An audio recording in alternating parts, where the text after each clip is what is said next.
তফসিল ঘোষণার আগে বৃহস্পতিবার দ্বিতীয়বারের মতো আইনশৃঙ্খলা বাহিনীর সঙ্গে মত বিনিময় করে নির্বাচন কমিশন। উপস্থিত ছিলেন ৩ বাহিনীর প্রতিনিধি সহ অন্যান্য বাহিনীর প্রধানরা। ২.৫ ঘণ্টা বৈঠক শেষে ইসি সচিব জানান, নির্বাচনী নিরাপত্তা পরিকল্পনার রূপরেখা করা হয়েছে, আর এটি বাস্তবায়ন করবে স্বরাষ্ট্র মন্ত্রণালয়, মনিটরিং করবে কমিশন। আইন শৃঙ্খলা বিষয়ে লিড মিনিস্ট্রি হিসেবে স্বরাষ্ট্র মন্ত্রণালয় দায়িত্ব পালন করবে। ইলেকশন কমিশনে আমরা ওভারঅল মনিটরিং এবং কোঅর্ডিনেশনটা আমরা দেখব।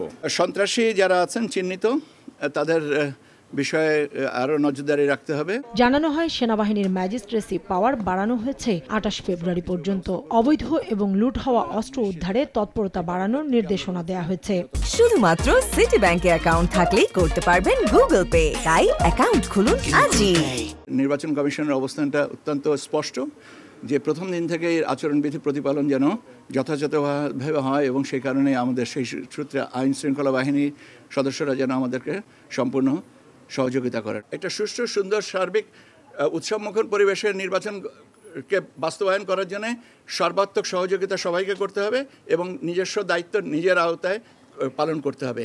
কাউকে কোনো ছাড় দেওয়া হবে না।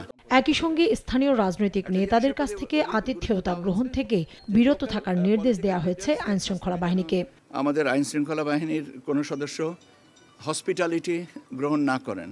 এদিকে বিকেলে ইউএনডিপির সরবরাহকৃত ভোটের স্ট্যাম্প প্যাড ও অমোচনীয় কালির কলম আনুষ্ঠানিকভাবে হস্তান্তর করে নির্বাচন কমিশনের কাছে।